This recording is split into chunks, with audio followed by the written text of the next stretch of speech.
Good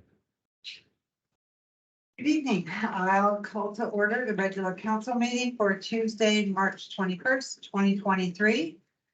Is there any public input, as the meeting is now open to statements from no more than 5 members of the public of no more than 2 minutes in length?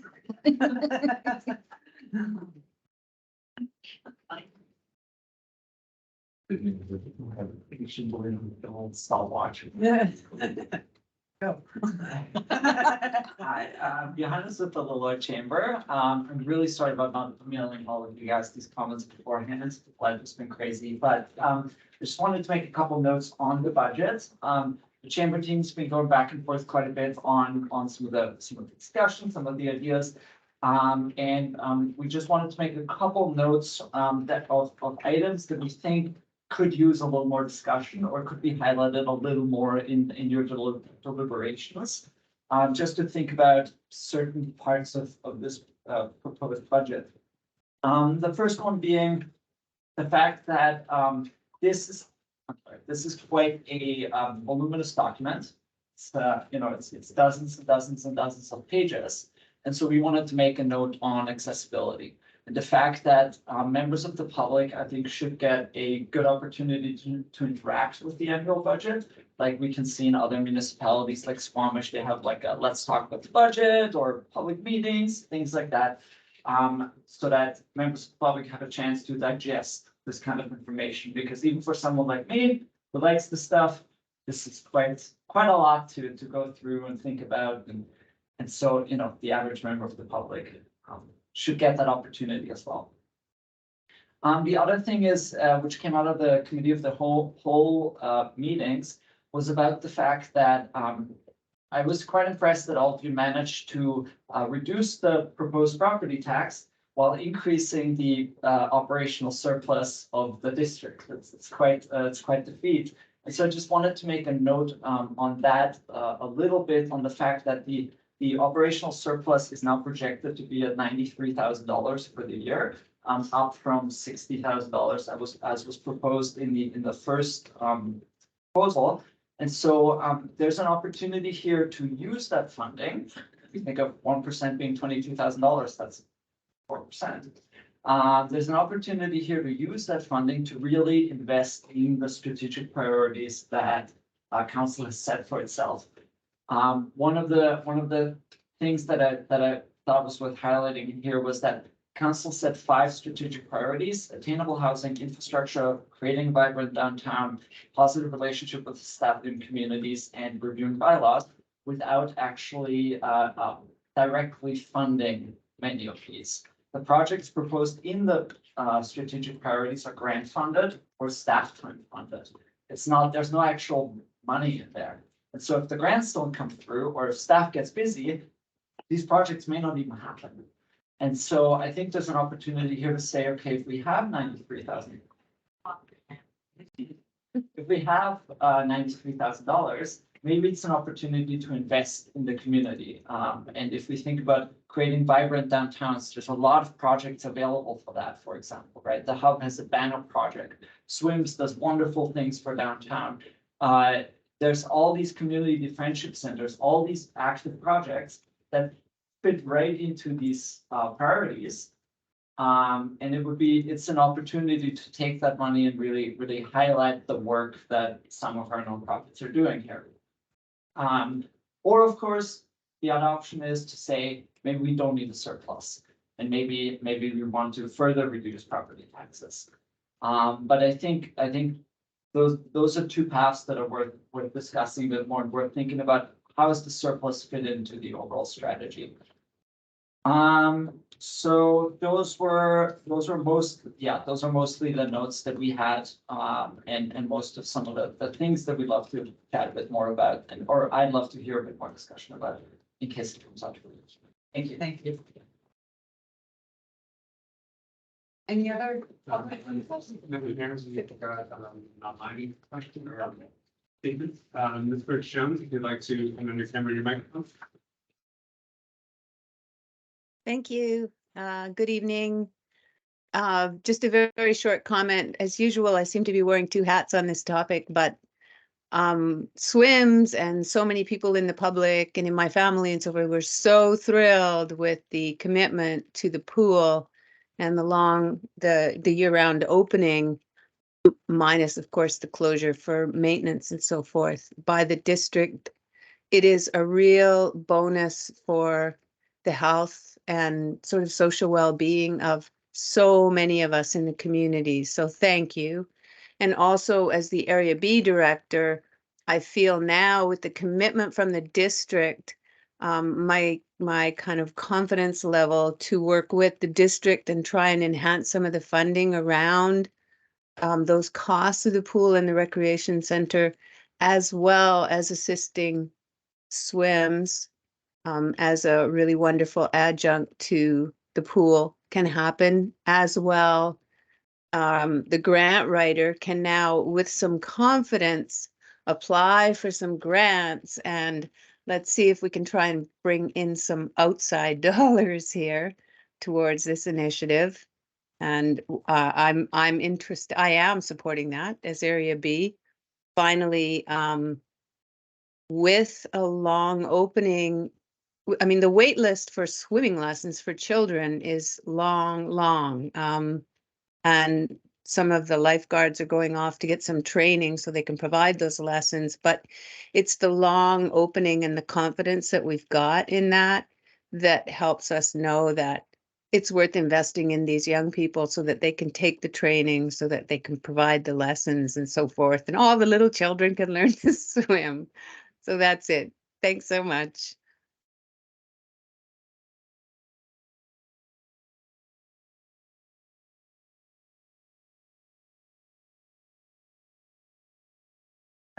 I'll move on. Will someone move that the March 21st, 2023 regular council meeting agenda be adopted? Madam Mayor, there's a small amendments to the agenda. You've got on green paper in front of you, Schedule 6 of the fees and charges bylaw. There was a misprint under item 2.1.3, the annual launch non-commercial. On your agenda packages, it says 180 a year, and it should have said 140 a year like it does in the report. This will replace page 18 and 19 in your agenda package. Okay, thank you. So then will someone move that the March 21st, 2023 regular council meeting agenda be adopted as amended? Councillor Reed, second by Councillor Plant. All in favor? Carried. Delegations, I don't believe we have any delegations tonight, and no public or statutory hearings, so I'll move on to the adoption of minutes. Will someone move that the March 7th, 2023 regular council meeting minutes be adopted as presented? Councillor Reed, second by Councillor Plant, favored, carried. Business arising from the minutes, 7.1, fees and charges bylaw number 2021-003, amending bylaw number 4, bylaw number 2023-003. And this over to staff. Thank you, Mr. Mayor. I have, there have been no changes to the development piece. I'm just going to pass it off to the managing recreation to address those changes. Thank you. Did you want to say particular?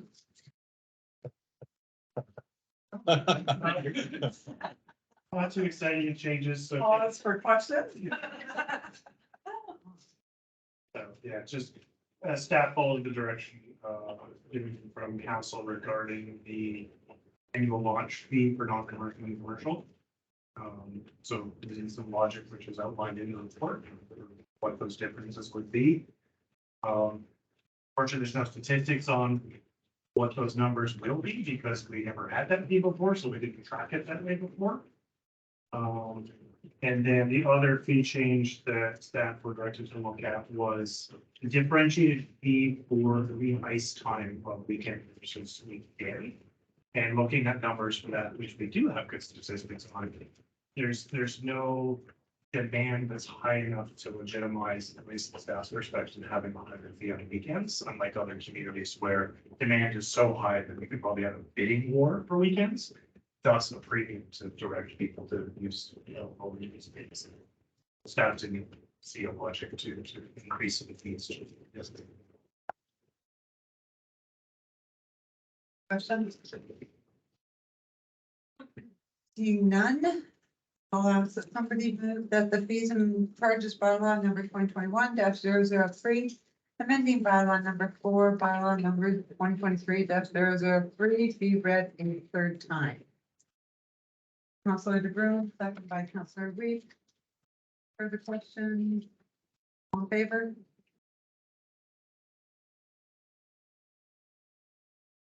Okay, 7.2, that's 0.03 C, enforcement of building bylaw violations, policy and procedure. Mr. Blue. Thank you, Madam Mayor. This was another item that was deferred from the last council meeting. No changes have been made, so I'm available to answer any questions. Okay.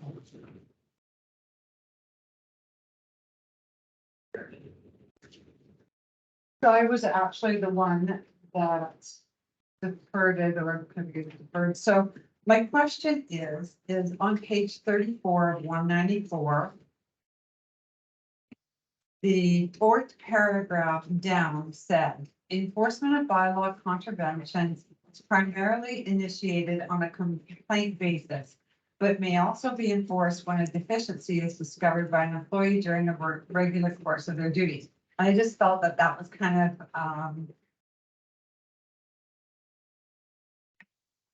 and it just bothered me a bit. So I'm wondering what council would think if we were to put something like, but may also be enforced when a deficiency that could cause harm or endanger life is discovered by an employee during the regular course of their duty. So if they see a tree that's hanging over a house and could fall down and crash, then that's something that we should report. But if they see something that's just, you know, a complaint issue, I'm just wondering, in the regular course of their duties, whatever that might be. To add some context to this, under section 12 of the policy, rules and responsibilities, so 12.5. Staff are not required or encouraged to report bylaw contraventions observed unless it is during regular work hours within that employee's scope of duty and where the violation poses a risk to public health and security environment. So the first section, under 4, I believe was under the goals. Section's a very high level what the policy is trying to achieve, whereas section 12 of the policy is the actual what are staff's responsibilities when they're looking at these things. So that section there does say specifically within the scope. So if it's someone cutting grass, potentially looking at a tree, might be within the scope of their duties. But looking for a deck that's being constructed wouldn't be within the scope of their duties. Okay. Or within their expertise to be able to tell whether or not that it's actually an infraction. And then the second part of that where the violation poses a risk to public health, safety, or the environment, I believe covers that concern being had about section 4. I'm good with that. Thank you. Councilor McNary? In there, on the page 35 of the 194 there, it's this form will be officially, it says section 57, notice or legal action will be taken. Exception rather than the rule. I don't understand what that actually means. I read a bit farther in here. The legal action, does that get run through council before anything happens on that, or does that just go straight to the lawyers? All of this would have to go to the council. Now, depending on the life safety aspect of it, that can just go to the lawyers. Okay, well, who would make that decision? Life safety. That would be the building inspector and the fire chief would recommend it. And then the group of us would decide whether to put that on the lawyer direction. Councilor Reed? Oh, I was just gonna say, I had no problem with it the first meeting. I don't know why we deferred it, so I was, yeah, it's all good. Further questions? Councilor McNary? I have some more questions on this. It's got here major deficiencies and minor deficiencies. Well, you got minor structural deficiencies under the major and minor issues with guards, hand railing and stairs under the majors. Kind of confusing. I would be on page 38 of 190.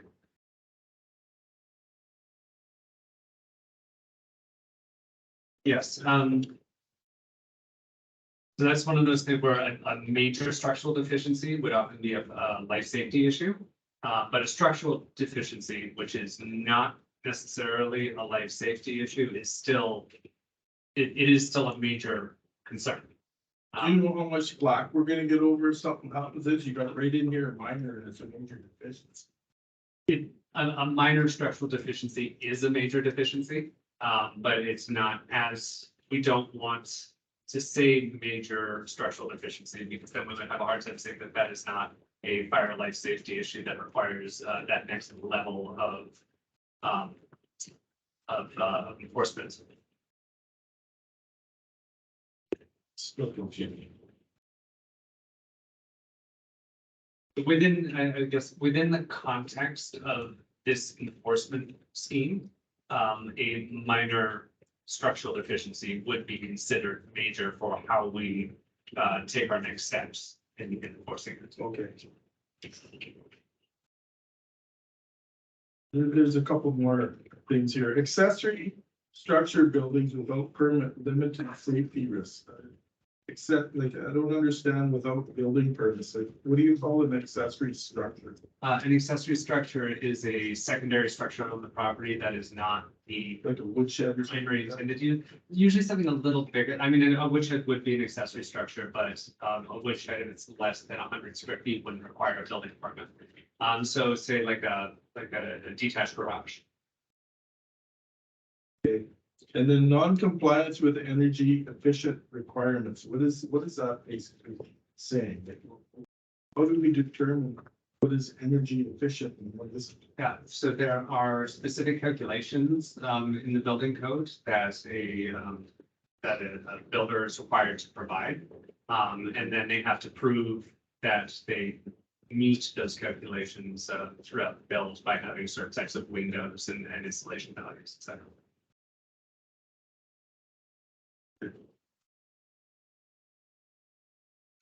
So, Someone else I have in here. And again, everything in this major is kind of that level where we're not considering legal action. It's just registering the, or suggesting the notice. Trying to get compliance first, then suggesting the notice on title, and then less leaving it at that.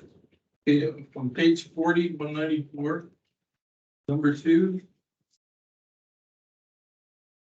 7 priority, number 2 on the H.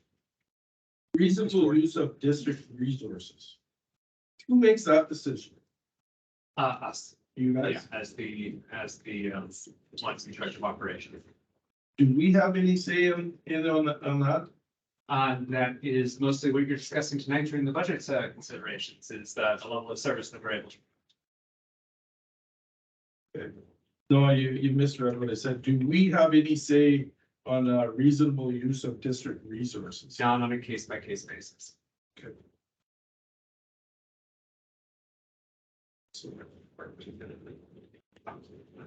I just have a problem with too many rules. Madam Mayor, if I may, again, this is a policy that is meant to guide staff action on rules that already exist, not adding more rules onto anything. It's meant to ensure that staff enforce the rules we already have in a fair and consistent way, rather than on sort of an ad hoc basis, has been the case, fortunately in the past. We're trying to narrow the scope of our response to keep it consistent. Just on the woodshed. Every rule has its exception. So, but I think, I gotta go back to it. Where is it? Where is the woodshed? Accessory building, as it currently reads, I can include the woodshed. So accessory structures built without a permit. Well, a woodshed is technically an accessory building that is not built, or that's built lawfully without a building permit. And it has limited safety risks. Yes. So I think it should create accessory structures that should have been built with a building permit, but have been built without one.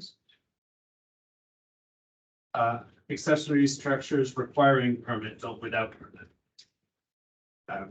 Does council agree with that change?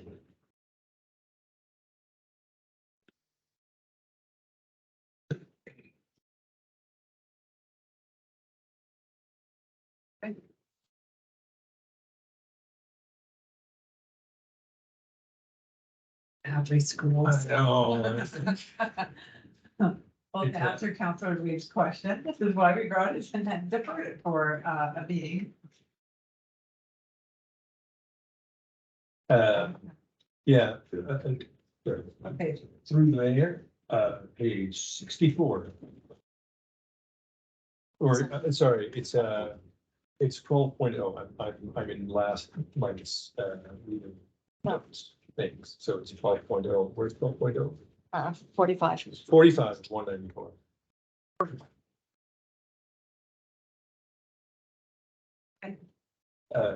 Through the mayor, is there a reason why there's a roles and responsibilities direct this council? Particularly under point 2, point 3. Or, like, I don't, my personal view is that council should not have any additional roles or responsibilities as any other member of the public in this matter. Madam Mayor, again, this section, these sections, two of them are just for clarity. While Councillor DeBruin is correct, and I addressed it earlier with Councillor McNary, the council can't direct it. It can't direct our enforcement. It is often beneficial for not just councils who understand that, but for future councils to have that codified in the document. That being said, it's not entirely necessary, but it doesn't hurt to have it. If it were to be removed, though, council is still not meant to be within sort of operational decisions. Just to respond, I mean, 12.0.4 says, where by resolution, council directs staff to undertake and prioritize a specific enforcement program. The following criteria shall be considered. I mean, as I read it, a council could take, or instruct staff, direct staff for something specific, which I would feel uncomfortable with. Because that leaves things to the discussion of council rather than having a policy that directs staff. Thank you, Madam Mayor. Again, this is sort of an enforcement program, not individual enforcement items. So if council decides that we want to spend more time enforcing tweets, then directing staff to focus on that topic. Okay, yeah, indeed, it says program and not, okay, so if program is meant as the general thing, then, okay. Yes, good. okay. Any further questions? Okay, I'll call it. 7.2, will someone move that the development service council policy DS 0.03C enforcement of building bylaw violations policy and procedure attached to the staff report dated March 15, 2023 be adopted as amended, because we did do a little amendments in there. Councillor Reeve and seconded by Councillor Broom. Any further questions? All in favor? Carried. Tony Rise and report tonight. Okay, correspondence. I ask, does anyone wish to remove one or more of the 6 correspondence items under 9.1 of the agenda? Please raise your hand.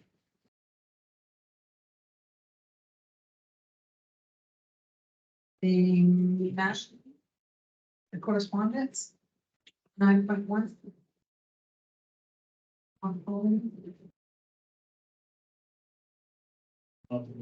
You can see farmers market.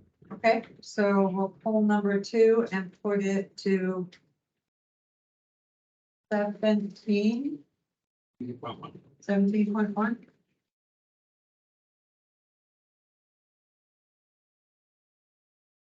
Okay, seeing no further, ask that the correspondence included in the information report dated March 17, 2023, minus number 2 BC Farmers Market letter be received for information.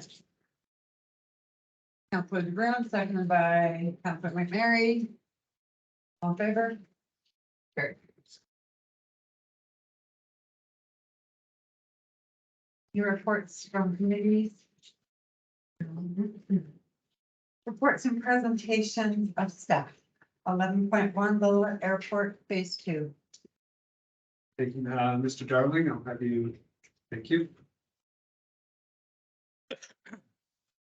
Yeah, Madam Mayor and councillors, this report's about the possibility of proceeding to phase 2 of the airport upgrades. Phase 1 was completed and included the relocation of the fuel storage tanks from below ground to above ground and the replacement of the Jet A fuel dispenser for turbine engine aircraft. Phase 1 was partially funded through the BC Air Access Program, and the district did delay phase 1, trying to get the funding to be approved for phase 2 as well, but there was an over allocation, so there were no additional funds. So phase 1 proceeded, and Code Project Enterprises completed it in 2021. Since the completion of phase 1, the district has experienced additional concerns regarding the airport infrastructure that increased the urgency of completing phase 2, and the concerns are as follows.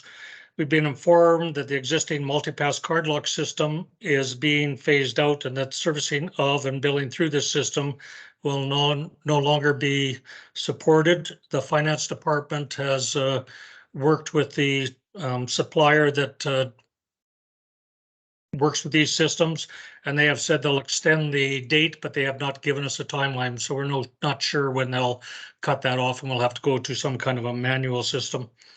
The avgas dispenser is 35 years old and needs to be replaced. The district has received emails from Measurements Canada strongly recommending that the fuel systems be calibrated and inspected, and the contractor who performs this work has advised that the existing dispenser is not in compliance. In their emails from Measurements Canada, they say they're being a little bit lenient on the requirement because of COVID-19, but that's why they put the words in strongly recommended. And then the tarmac lines guiding helicopter pilots to the landing area currently present a safety risk. They were not moved when the tanks were moved up top, and so they're a little bit closer than they should be. Phase 2 will bring the Lillooet Airport up to current standards and may provide opportunities for additional revenue streams and support of emergency services and tourism. Phase 2 includes the replacement and commissioning of the multi-pass card lock automated billing, the avgas fueling dispenser for propeller-driven aircraft, the submersible pump and floating suction, and all associated work. It also includes an allowance for the replacement of the pavement markings. Code Project Enterprise Limited was identified as the preferred contractor for phase 1 and is recommended by staff as a sole source contractor for phase 2. To the expert. Darling, you've muted. John? John? You've muted. We can't hear you. Please unmute.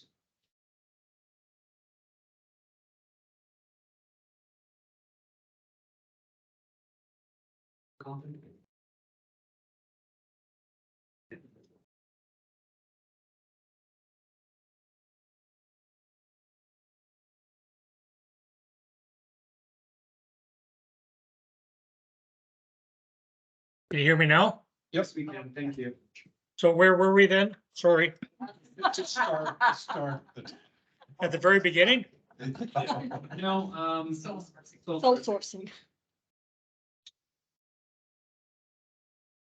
Sole sourcing. Code Project Enterprise was identified as the preferred contractor for phase one. Okay, and it's recommended as a sole source contractor for phase two due to their expertise, knowledge of the site, and confidence by district staff of their ability to complete the project on budget. The revised budget for the project is as follows: Code Project Enterprise Limited, which was revised in March of this year, $169,165.50. The line removal and relocation remains at 5,000 and it'll be done by others. The remaining contingency of $33,834.50 leaves the budget at the original amount of $208,000. Funding for this project would come out of the district's general revenue, and staff is recommending that the airport phase two project proceed and that the contract be sole sourced to Code Project Enterprise.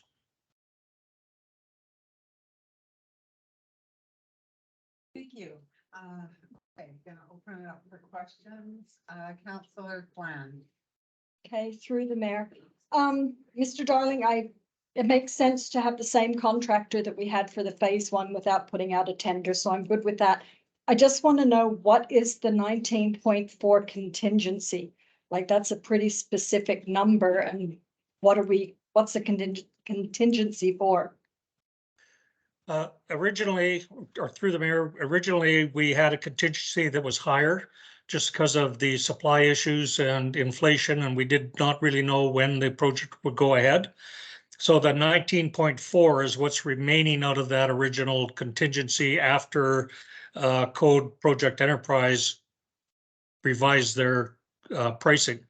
And normally contingencies, I've been in the business for 30 years. They used to run from like 20 to 25%, and now they're higher just because of what's going on.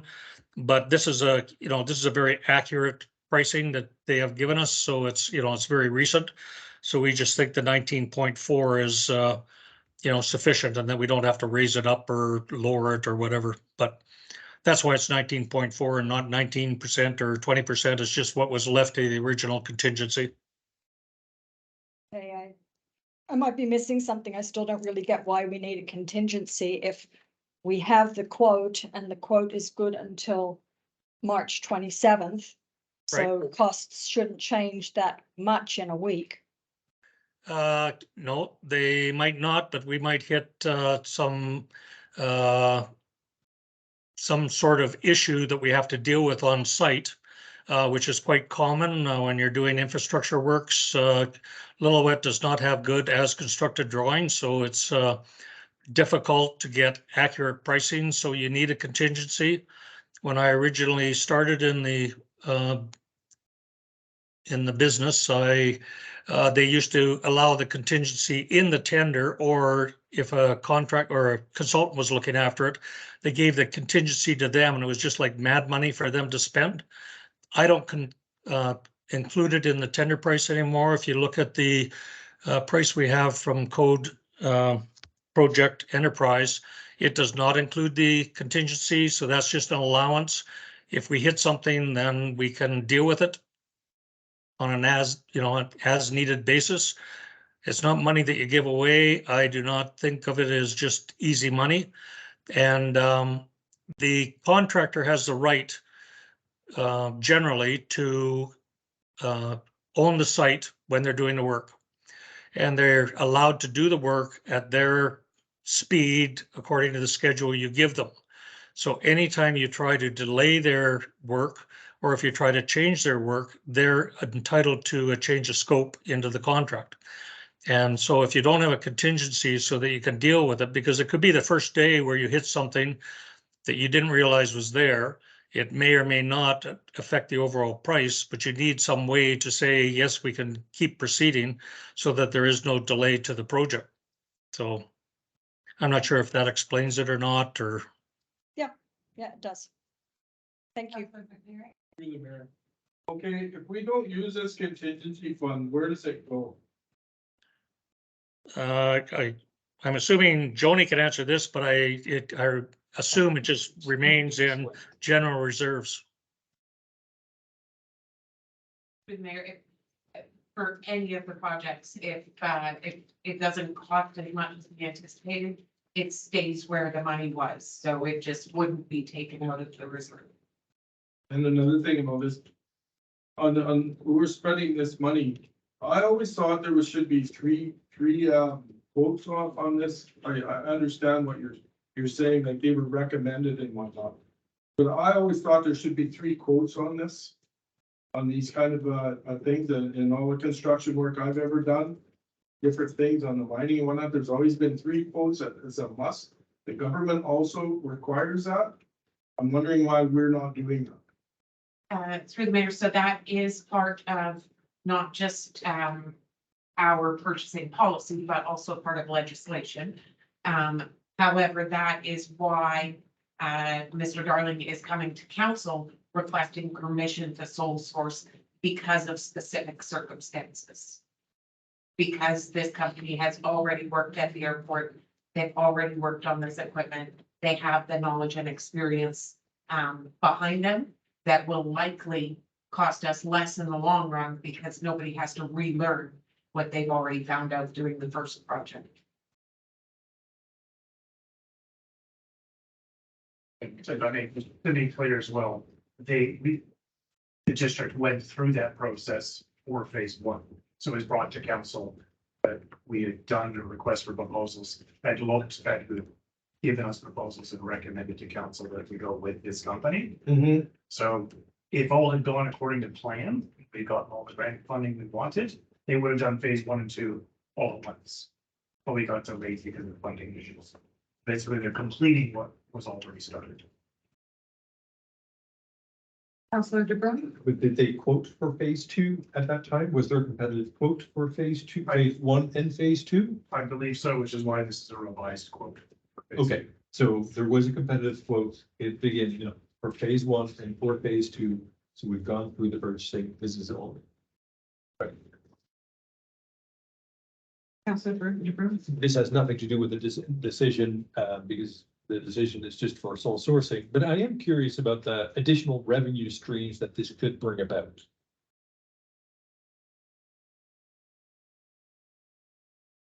I have to grab my report. I think the main one was tourism, but let's see here.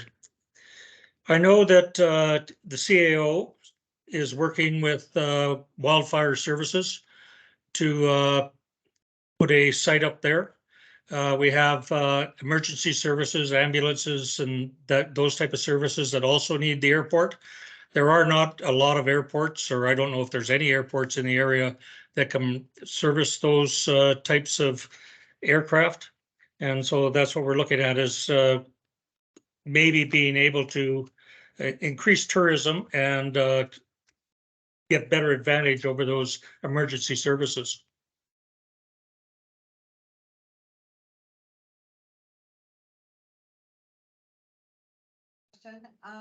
Do all projects have a contingency?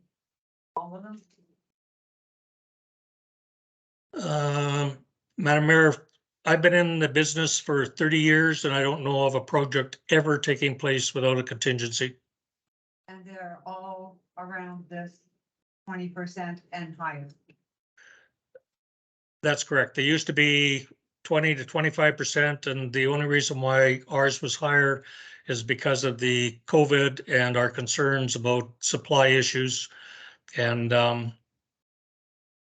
as an example, I bought pop at the local grocery store yesterday, and for a 24 pack, it was $15, and a month ago it was $10. So it's gone up 50%. So, I mean, prices are all over the place. So the contingency is not there to as mad money. That's why I've taken it out of the contracts and out of the consultants' budgets. It's for staff to decide whether the money should be spent or not. And, you know, it doesn't get spent unless there is an absolute reason it has to be spent.